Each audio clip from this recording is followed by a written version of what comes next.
Welcome to this week's edition of Dugout Dish Podcast. I'm Andy Kirikides, joined by my wonderful co-host, Keith Glasser. How we doing? Great, how are you? I feel weird that I don't have a beard, but we're going to get beyond it. Yeah, for those of you that are listening at home, we talked about this on, I don't know which one's going to be released first, but we recorded last night and I was thrown off for the first 5 or 10 minutes because I was like, there's something wrong with this picture. I couldn't put my finger on it. And then I looked and I was like, Andy doesn't have a beard. It's been a very long time since I've seen you without a beard. And I'll be honest with you, I was shook. I wasn't even listening to what you or Jonathan was saying. I think I actually took our conversation in a completely different direction. I didn't really know what was going on there. It was unexpected. You didn't tell anyone. You just did it. Nobody. Which nowadays is something that you don't really see all that. I should have tweeted that I was going to go beardless for the first time in 7 years. Yeah, sometimes people tweet it. Maybe put it on an Instagram story. Maybe even wear a T-shirt. I think the last time I shaved was your wedding. Oh, really? Yeah. So 5 years ago. 5 years to the day. Almost 5 years to the day. That I went straight razor to the face. That was 5 days ago, my anniversary. So, almost 5 years to the day. Yep. So, for those of you watching. Going strong. 5 years. Wedding bliss, baby. Hell yeah. Today, we're going to answer a user question, a listener question, if you will. A user? Somebody wanted us to talk specifically about the different levels within NCAA baseball. Specifically NCAA baseball. So I think I don't mean to cut you off. You're right. I think the differences I gathered from the question was more what are the differences aside from the obvious playing levels, and go a little bit more. We've gotten away from this word nuanced in good work in our evaluation of those divisions in this podcast.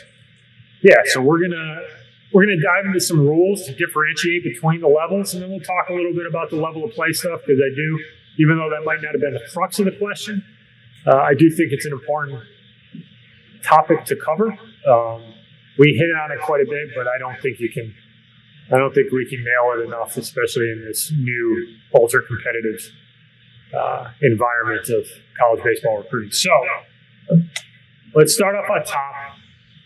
Let's talk about scholarship money, Division I, Division II, Division III, how that works, and then we'll move on to the next portion of this. So, Division I, rule change is coming. A lot of talk about this. This is not official yet. It is very much highly anticipated and expected.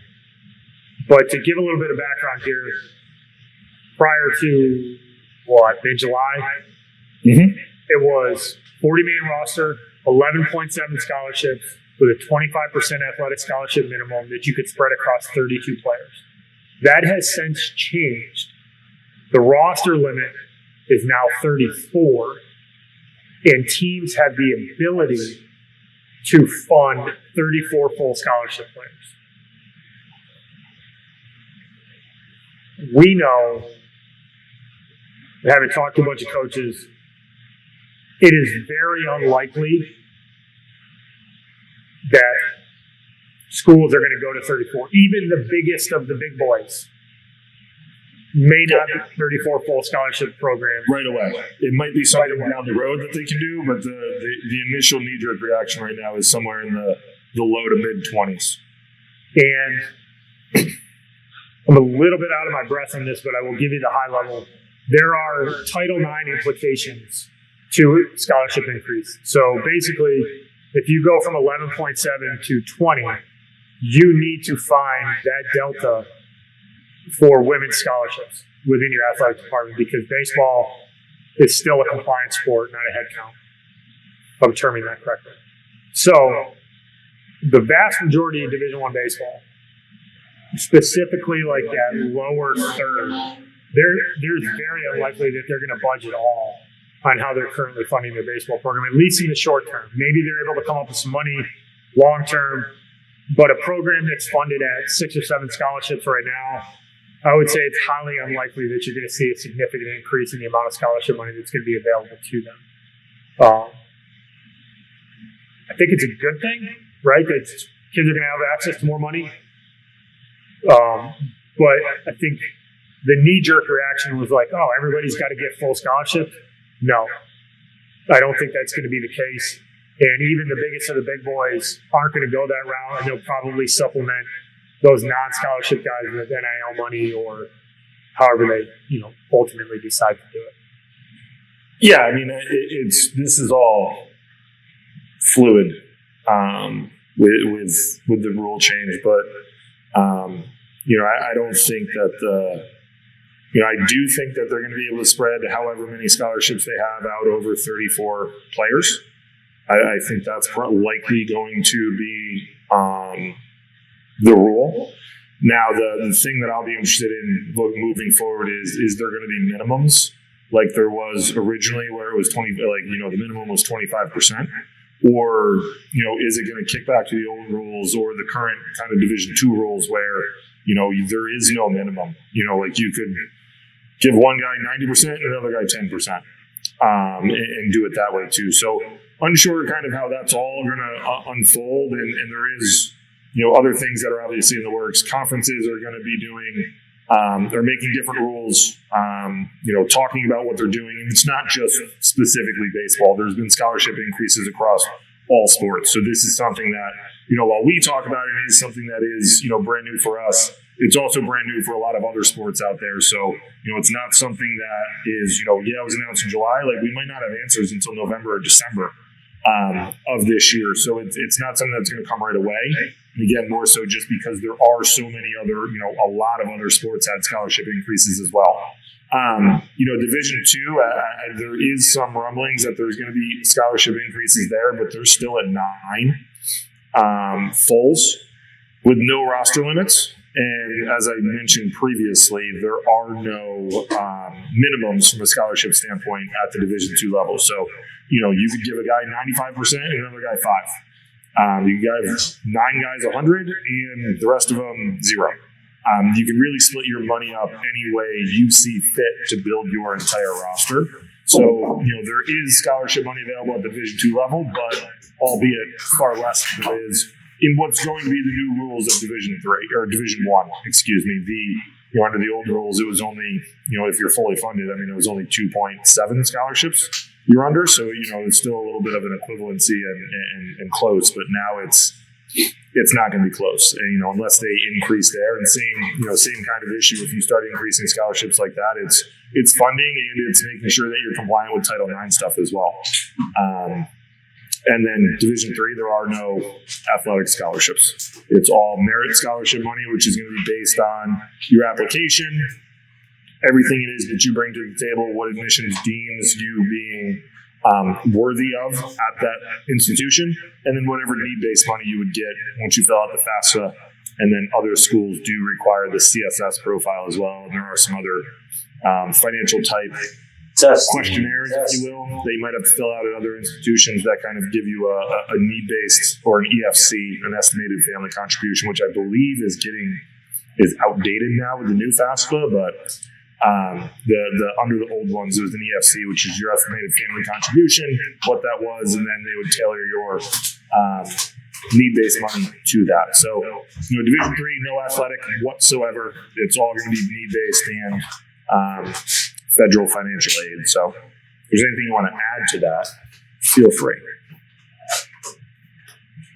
I think 2 things at the Division I level, just to note. 1, Ivy League, no baseball scholarships. I think that's widely known, but it's probably worth just highlighting. There are some other schools that do not have baseball money as well.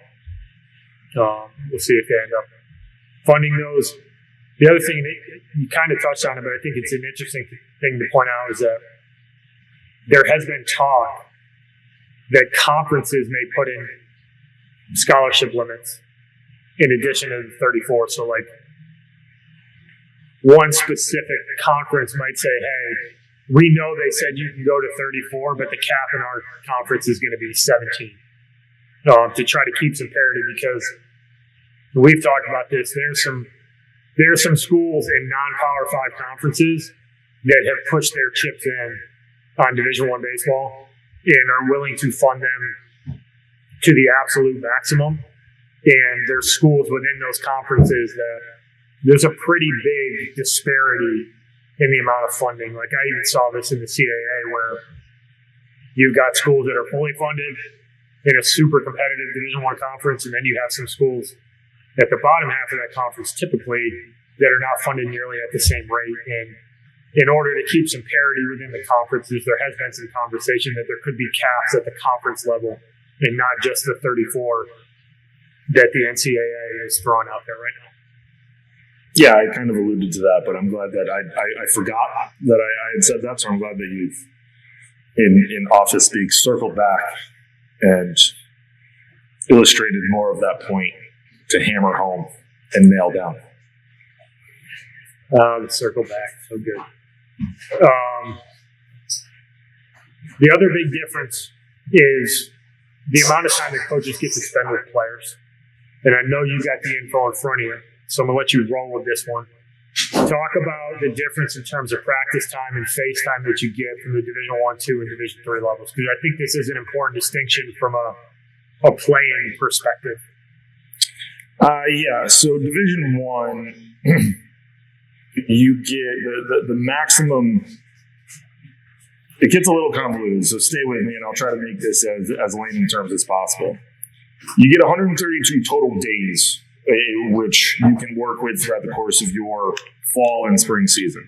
You can't go over that 132-day window unless you are in conference tournaments, regionals, super regionals, all that stuff, right? Like, this 132-day window only constitutes the regular season, if you will.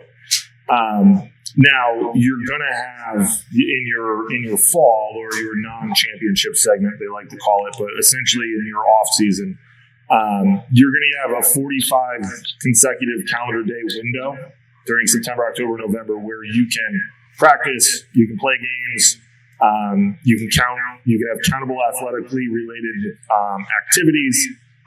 Essentially, just all NCAA speak for being able to do a lot of baseball stuff.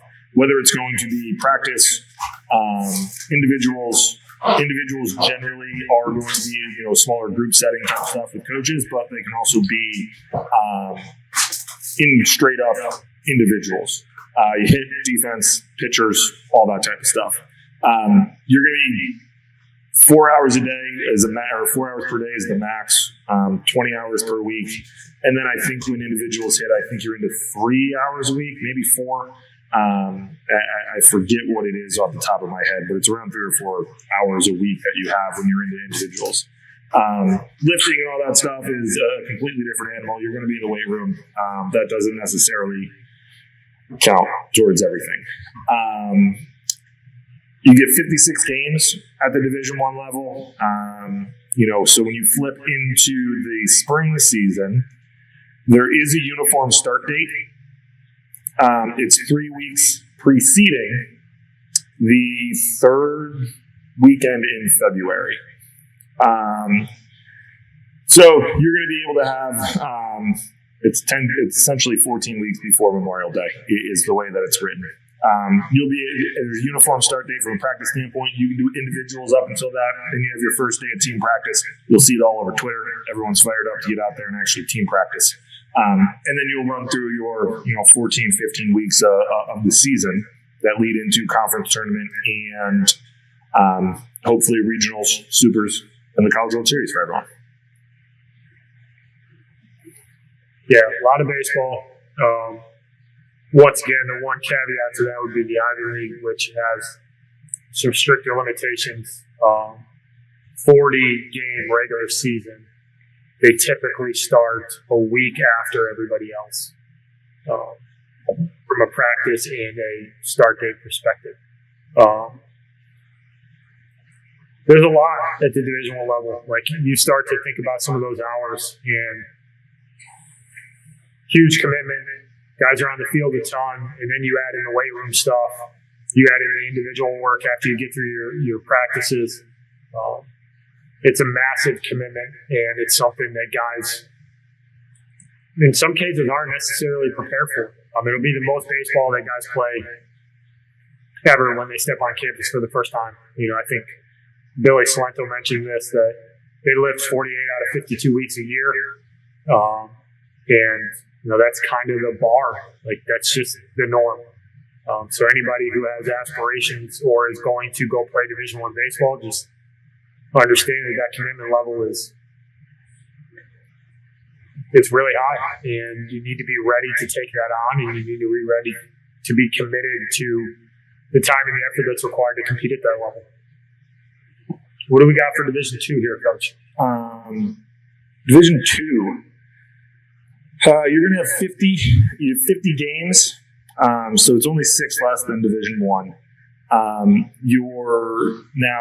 The start dates for Division II are not uniform. Well, they are uniform, I should say, but it depends on where you are and what you're doing as to how you can what you're going to be doing, I guess I should say.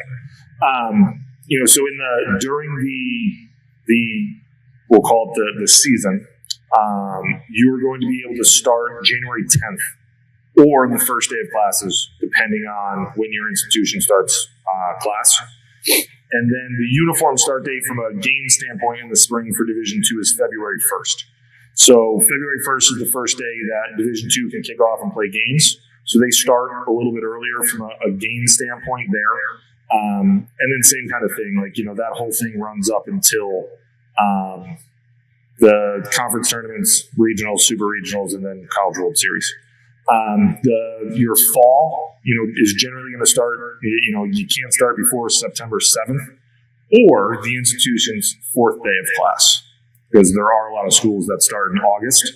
So, generally they want you to have at least a week under your belt of school before you start getting into practices from a fall standpoint. Same kind of rules apply as Division I, where you're going to have 20-hour weeks and things of that nature.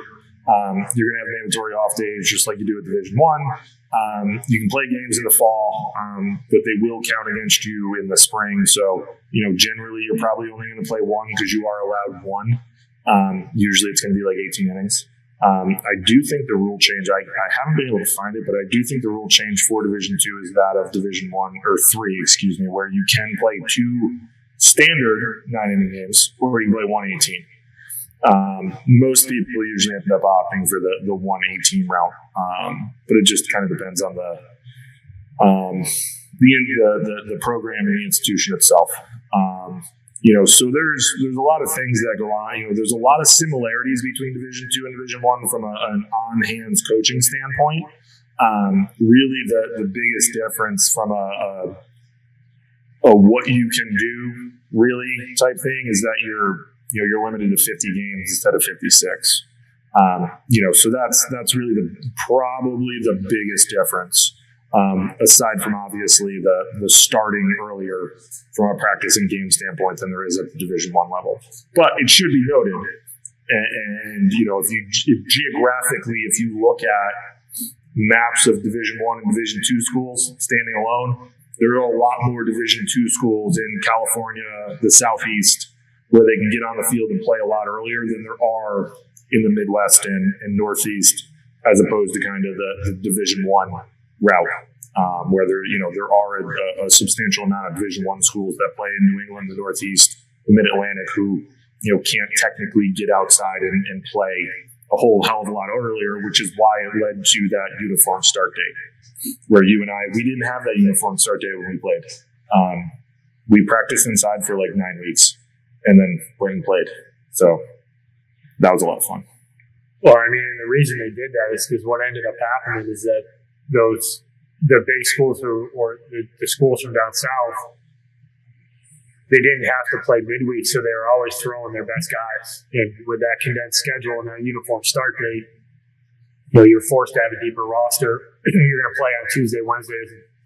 Very infrequently on Thursday, usually Tuesday, Wednesday, but it kind of leveled the playing field to a certain extent, especially with that midweek stuff. So I know this is something that you could probably read off the top of your head, but we got Division III, which there's definitely some some differences here in terms of that face time that you get from a player perspective with your coaches?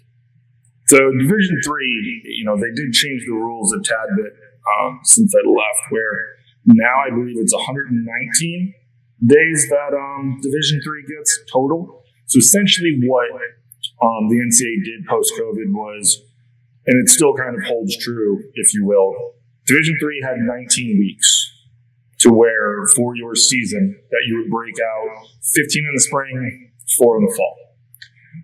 The winter sports would play 19 weeks consecutively between the two semesters. So what they did was during COVID is instead of saying like, here are your 15 or here are your 19 weeks, they gave you all the days that would amount to 19 weeks, and then you can use them how you see fit. It does increase the fall a little bit for some programs. It used to be 4 days a week for 4 weeks, which would be 16 practices. Now you can go up to 20, 24, depending on what it is you want to do for the fall. You still have the 15 weeks in the spring, counting back from the conference tournament to when you want to go. What does remain true in the fall is that you're going to have 4 days a week still. You can't use your 24 days and do 6 days a week for 3 weeks, right? Like you still have to use your 4 days over the course of that time period. So it does give you a little bit more face time with with your players in the fall, which I think is ultimately better for the student athletes. I've argued for a very long time that I think that it should be increased even more. There's a lot of student athletes at the higher end academic level that are there to not only get a great education, but also compete at a super high level. And they want the coaching, they want to be on the field, they want to be able to do these things. And I think it would be a great idea for Division III to increase those numbers or increase the things that are available for student athletes. Even if you only did, 16 days of practice, but you had the opportunity to do individuals, like you don't have individuals or group work once the fall ends in Division III. So you're pretty much on your own. There are some conferences like the NESCAC that, the NESCAC used to not even practice in the fall. I think now they get 12 days, if I'm not mistaken, to practice in the fall. So like they get a little bit more face time with their kids. But it would behoove the NCAA, in my personal opinion, and I hope someone eventually listens to this, to allow coaches to be able to, get face time with their kids and keep a pulse on how they're doing academically, how they're doing personally, how they're handling the school and everything else that's going on. And it lessens that learning curve when you get into the season, because you start and then you have 3 weeks and then you're playing for the most part. So you want to be able to kind of cut down on as much as you have to teach in the spring, and I think it would help a lot of student athletes be able to find a lot more success earlier in the fall to be able to do so. But like I said, I'll get off my soapbox there, but there's no individual group or work that you can do with your players outside of your non-traditional season. So you're going to be on your own, and depending on the facilities that people have, if you don't have turf and you're in the Northeast, like you're starting practice now. You're going to wrap in early to mid-October. Like you can't do anything with your kids for, the next 10 weeks. That's a lot of time, and even more, because then you build in break, and then you're not starting till the end of January. Like it's a long time for kids to go without actually having a coach. A lot of the effort to get better is put on the student athlete in order to really succeed at the Division III level. You want to add to that? Because I know you were there. I'll get into the spring. Yeah, no, I think the important thing to understand with that is that window of time that you're talking about, where you don't get to have that personal face time with the player, that individual portion post fall practice. The expectation is that those players are doing their thing. They're going to have programs. They're going to have throwing programs. They're going to be working with the strength staff. Most Division III schools are going to have a strength and conditioning coordinator on staff to work with those different programs in season, but then also out of season. So showing up to the gym, making sure you're doing that, like you don't stop playing. I mean, I think that's the big misconception sometimes with Division III is like, oh, well, I get like a 10-week break. No, the programs that are good, the guys that are there, that's not a 10-week break for them. It's just a pause on the coach being able to be there and run a practice.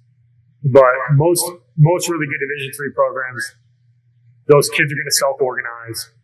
They're going to go and do their BP. They're going to be on the field and throw until the snow hits the ground in the Northeast. They're going to be in the weight room. Like, the expectation isn't that that's a break. It's that the rules dictate that as a coach, I can't be with you on Monday at 3 o'clock, that you guys need to kind of self-organize there. And I think that that's important. That's really the standard for the really good Division III programs, is that they're going to treat it like Division I, except the coaches can't be there. That's really all it is, in my opinion. Yeah, no, you're right. And I think the other thing to kind of add on, like the 1, 2, and 3 in your fall, like you do have to be done. It's about 5 days to a week before finals, but I would argue that especially in the Northeast and Mid-Atlantic and New England, like you're usually wrapping around Thanksgiving because it's a little bit too hard to get outside and do things. Like, I would always bring the stuff off our field around Thanksgiving break because it was, it'd be down around the 40s, and it was easier for guys to go inside into our cages and get their work done there. Now, the spring at the Division III level, we kind of touched on, you got 15 weeks. That's where you go 6 days a week. You're into a regular college baseball season. The big difference, and where you see the biggest difference between Division I, 2, and 3 when it gets to the season, is that you're playing 40 games versus 50 at Division II and 56 at Division I. And it is a truncated time period, right? Like, you have a lot of it's like those 15 weeks are really, you're really only playing in 10 or 11 of them, really. So like you're playing a lot of games in a short window of time. I know there's a decent amount of Division IIIs, and I think some people have kind of gone away from this route, and that's what I was trying to do when I left. But I think people have kind of gone away from going to Florida for an entire week and playing 10 games. Like, I never really understood it. You're coming out of a gym and playing a quarter of your season in a week. And then, you're playing a football schedule on the back end. What I mean by that is you're just playing every weekend. Like, you don't have midweek games. You don't have things like that to be able to do that. So you're seeing a lot more teams that are kind of taking a Division I and II kind of route, where they're going down and playing some teams in the South for a weekend and getting 3 games, and then going down to another team, maybe on their spring break, they play, 3 games on the front end, and they play 2 midweeks, and then 3 games on the back end. And that's where they're getting their, 11-ish games over the course of the first couple of weeks. And I think it's helped them get into the swing of things out over the course of the year. You're getting guys into a rhythm. Guys know when they're starting. Guys know how to prepare for the week. And then that's what it is moving forward, where you're playing 3 games on the weekend and then a midweek throughout the course of the year.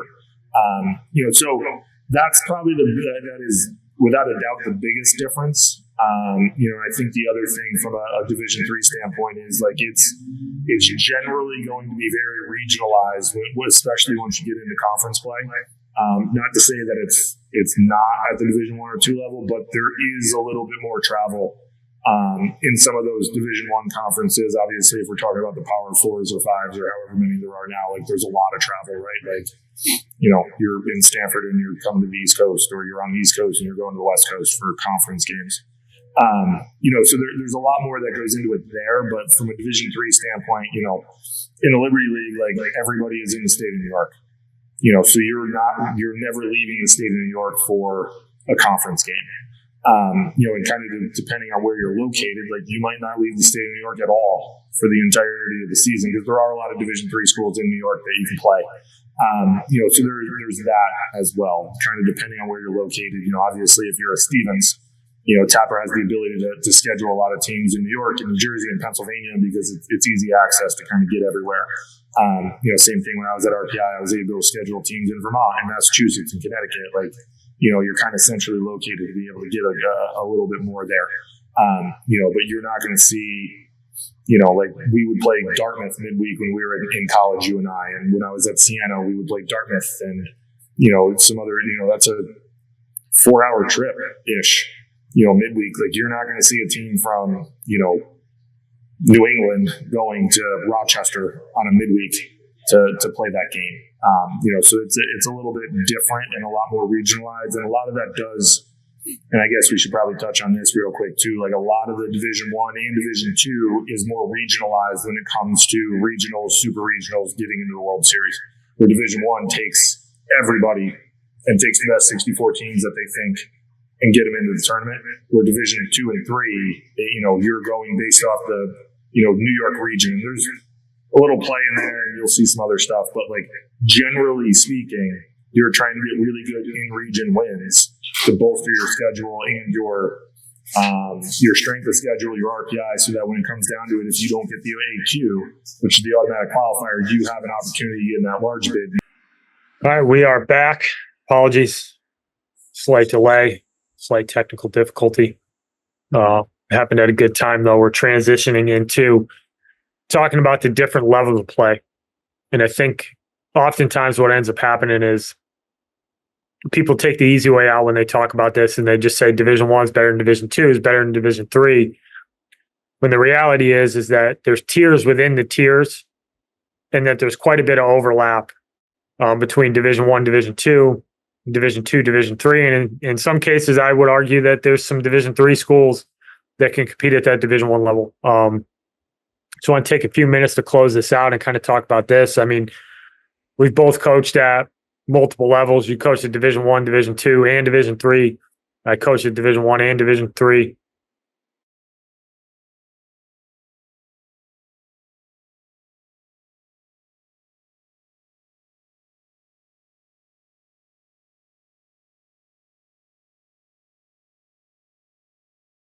Maybe even, bottom 40%. Like some of those Division Two schools, they start to creep in there from a competitive perspective. And, you look at a school like University of Tampa, who just year in and year out is just pumping out players and winning championships and just competing at a super high level. I think there's a legitimate argument to be made that they're better than quite a few Division One teams. And you got some conferences like the PSAC, they're going to run out national contenders at the Division Two level, that the quality of that program, not only from a talent perspective, but also how those programs are run, like they can go toe to toe with a lot of Division One schools. And I just don't think it's as simple as being able to delineate based on the number that's next to the division. Be curious to get your thoughts on that, Coach. No, I don't think that there's, I think you're right. I think there are, we've covered this, a while back, but I think it's worth having this discussion in this realm, because there are, and especially moving forward, there's a lot of Division Two and Division Three programs that, right now, without the rule change and the roster crunch that is likely to happen, that can, legitimately go in and compete on weekends with some of the Division One conferences. And you hear it all the time, don't chase the bumper sticker or whatever, but, there's a lot of truth in it. And there's a lot of truth in the fact that there's a lot of Division Two and Division Three schools out there that, care a lot more about athletics as a whole, and in our instance, specifically baseball, than there are some Division One programs out there that do. You can go look at some of the facilities across the Division Three and the Division Two level and compare them to some of the other ones of Division One programs, and it's not even close. Aside from in the Northeast, aside from Binghamton, who has a $60 million complex they're going on. There's a lot of Division Three schools in the state of New York that have far better facilities than some of the Division One schools that you'll see. I was one of them at RPI. RPI is an unbelievable facility. Out here in Rochester, RIT and U of R have, phenomenal turf facilities and indoor setups. I know that Colby, has an unbelievable setup. Off the top of my head, Brockport has a pretty good setup. There's a lot of schools that have the ability to, or have had the ability to invest in athletics and also be able to provide a far better student athlete experience at the Division Two and Division Three levels than there are at Division One, because, that the money is a little bit more spread out, and it's not necessarily going into the majority of the revenue generating sports, if you will. So the facilities from a care standpoint at the Division II and Division III level are, you can go on some of these visits and you're going to knock your socks off with what you'll see at some of these schools, because, not only is there an investment from the school, but there's an investment from the alumni base, right? Like, you're going to have a lot of successful programs that have had a lot of successful alumni that want to give back to the school. And, that's how we ultimately got what we got at RPI. Ours was 100% alumni donated money to build our field. So there's a lot more that goes into it there. And I think that, sometimes, you look at the overall picture of college baseball, like, ultimately, what are you trying to do, right? Like, you're trying to play at the highest level that you can possibly play at, but you also want to get a really good degree at the best school that you're capable of getting from a student standpoint. And you have a lot more opportunities at the Division III level to do that. I mean, there's 435 Division III schools. Like, there's 295 Division I schools. So the rosters and the numbers are limited already. Division III offers a lot more, and there's more Division II schools. Albeit it's a very close number, Division I. But you have more opportunities, and you have the opportunity to great degree, have a great student athlete experience, and actually be able to compete nationally, where, let's face it, at Division I level, like, this is the God's honest truth. Not everybody at the Division I level is competing nationally. It's not feasible. It is feasible at Division II and Division III to be able to compete nationally at a super high level and play really good baseball. Yeah, the gap in funding at the Division I level is astonishing when you really start to think about it. And you hit on a big point, like, the quality of the facilities and the quality of the programs at the Division II and Division III levels should not be overlooked in this process. And not just talking about the facilities and the coaching staffs, but like the level of talent. It's a lot closer than a lot of people think, and in some cases better. So as you go through this process, right, it's one thing to understand the nuances of roster limits and scholarships and games played and coaches' contact information and the recruiting dates and all that kind of stuff. But you really need to get down to the nitty gritty of what's important to you, because there is a big difference. And I would challenge a lot of people who are listening to this to really think about, what are you trying to get out of your college athlete experience? And do you want to go the D1 and bust route and play at a Division I program that goes 9-43 every year? Or do you want to go play at a Division II or Division III school that's going to have a higher quality program with a better coaching staff, better facilities, and you're going to be playing for something? And that ultimately really matters when you're talking about your college athlete experience and what are you able to be a part of, right? The people that you surround yourself with, the places you get to show up on a daily basis. And I think that ultimately that needs to be first and foremost. And the level of play or the division that you're associated with when you make a decision from a recruiting perspective should be more than just the baseball portion. You need to make sure you're checking some of those other boxes, because, I mean, the analogy I give is that I don't identify as a Division I baseball player anymore. Like, nobody cares. And that's hard for a 16 or 17-year-old to wrap their head around. And even some parents get tied to, my son's a Division I player or whatever. Like, yeah, that's great when you're 18 to 22, but when you're 40 years old, like, nobody cares. But you will care about the friends you make, the people you surround yourself with, the wins, the losses, hopefully a lot more wins than losses. And, ultimately what you play for, the culture that you're a part of and the program that you're a part of. So, don't get it twisted about and get lazy with your analysis of the levels.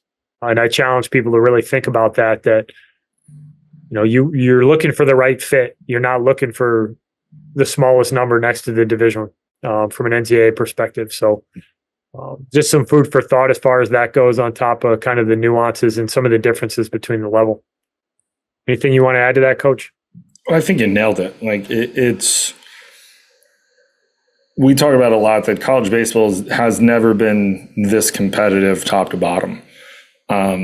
And that's not to say like, are there differences at the Division I level? Yeah, there are. Like when we look at it as a whole, like, yeah, Division I baseball is better, right? Like the ACC and the SEC are far better at baseball than the Liberty League.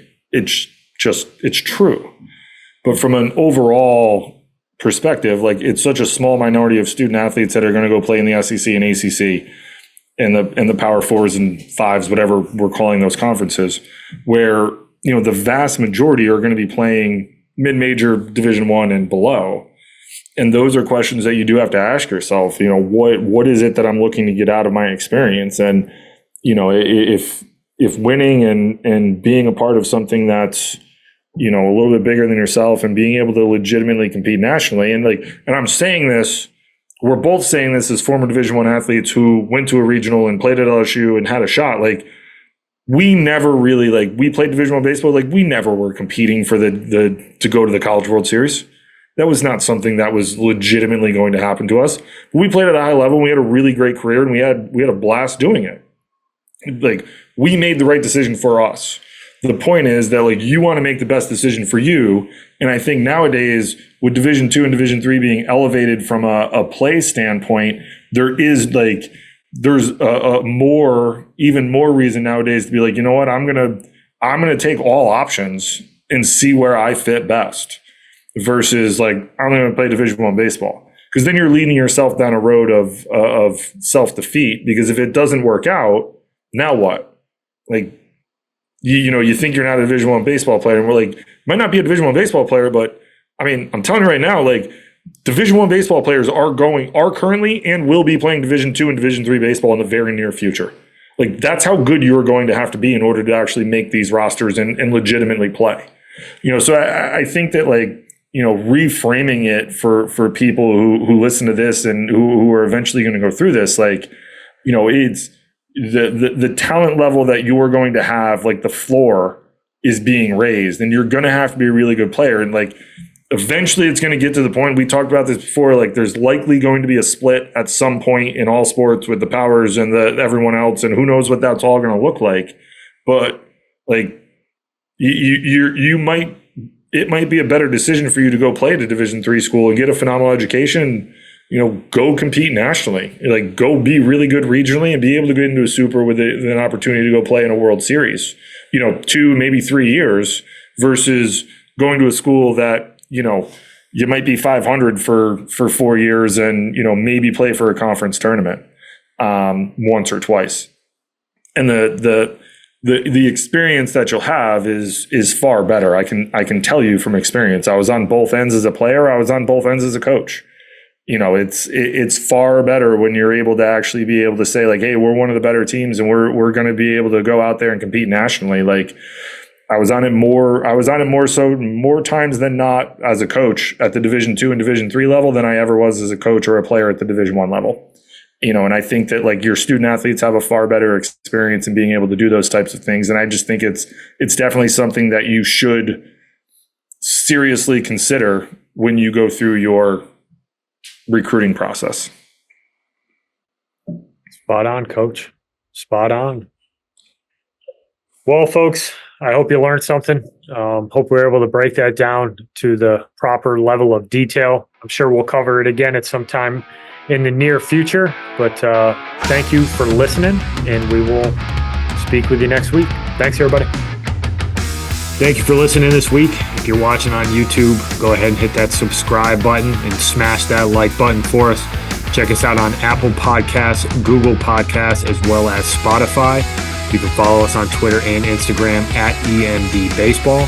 If you want to find out what me and Keith do to help families and players navigate the recruiting process, go ahead and check us out on emdbaseball.com. Take a few minutes to check out our new online academy. I promise you'll get some good information out of that. Thanks again for listening. Check in with you next week.